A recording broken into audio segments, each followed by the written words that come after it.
Don't cut it off. You got to see it to see what we're talking about. Mm-hmm. Don't cut it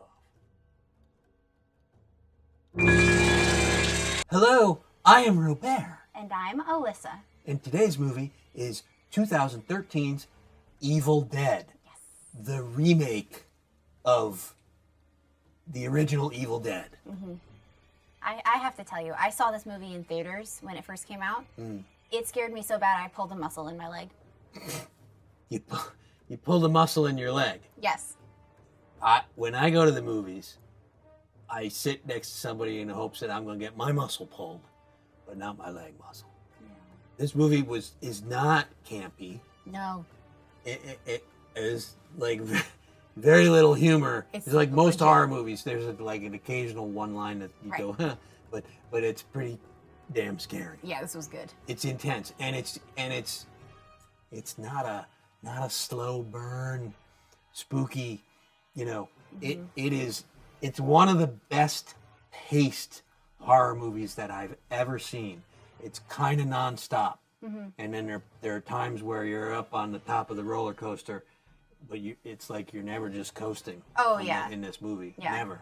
It starts with a 5-minute scene that it's highly reminiscent of what they do in James Bond movies, where they have like a 5-minute hook, right? It's usually unrelated to the plot. And James Bond, it's like an action thing, nice little chase scene. This movie kind of does the same thing. It's not a chase scene, though. It's like brutal. And that's how they kick off the movie. And you're like, oh, wow. Yeah. This is not like the other Evil Dead. Yeah, no, this starts out with a bang. Near the beginning, she says, "Oh, you shouldn't touch anything in that basement." That's what we say in my house, because my basement's kind of a haunted mess. I was gonna say a mess, but yeah, it's haunted too. Technically, and the reason it's part of Triple Feature Day is, while I called it a remake before, it has been canonically described as taking place in the same universe as the first two movies, Evil Dead and Evil Dead 2: Dead by Dawn, by the producers of the movie. And in fact, so one of the main characters' names is Mia, and they were actually considering making like a sequel to this one, or maybe it's a prequel or whatever, where they merge Bruce Campbell as Ash and Jane Levy as Mia. Oh, and that would be so cool. But they didn't. So probably the studio had something to say with that. So once they did make a series called Ash versus the Evil Dead. Yeah. And I guess they're telling that story, so they decided that there won't be a combined sequel or prequel, which would have been really great. Very dark beginning, though. Yes. They're taking her up to the cabin so they can, like, cold turkey her off of drugs. Heroin, I think. Heroin, I guess. Yeah. And they little did they suspect that there's worse things. It gets bad. It doesn't really go well for anybody in that cabin. Copious amounts of blood. 70,000 gallons of fake blood, I believe. That's what they said. In the first movie, which was gory AF, they used 300. Yeah, I mean, 70,000 gallons, that's like a lot. An Olympic-sized swimming pool. That's a lot of blood. Yep.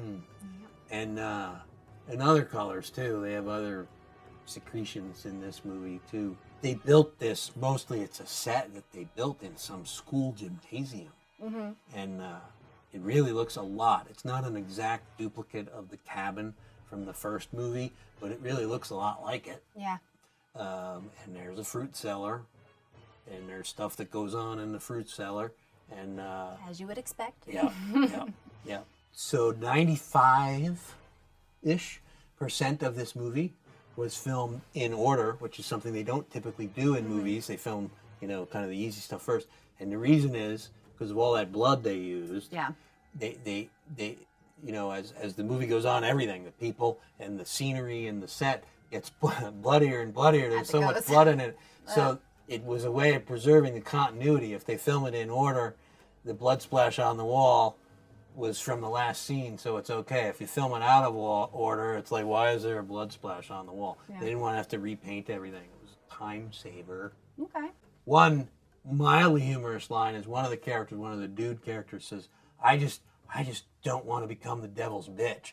And he's in a lot of distress when he says it, so it's easy to miss that line. But it's like the only chuckle in the whole movie. Yeah. Everything else is more like, Yeah. There's a lot of holding your hands over. Oh my goodness. There's no bosoms. No bosoms. Sorry. Shockingly, R-rated movie, there's not one bosom in there. I didn't notice any. Doesn't matter I to was me. looking for it. I mean, there's all kinds of body parts being cut up and, Yeah. and pierced and dissected. Not one bosom. Maybe one flew across the room and you missed it. Could have. There's a lot. Yeah. There's a lot A lot of stuff things flying around. Yeah. However, so pumpkin rating. Pumpkin. We're gonna give Evil Dead Remake 5 pumpkins because it's a great horror movie, classically scary, gory, horrifying movie, and she pulled her groin. I didn't say groin. Whatever, you pulled a leg muscle. Maybe you can pull mine later. Hey, I'm Robert, and if you liked our review for this October Moviefest Countdown, we're doing one every day in October. You should also check out Robert's Horror Matinee on Amazon. Yes. Yeah, she's in one. Yeah.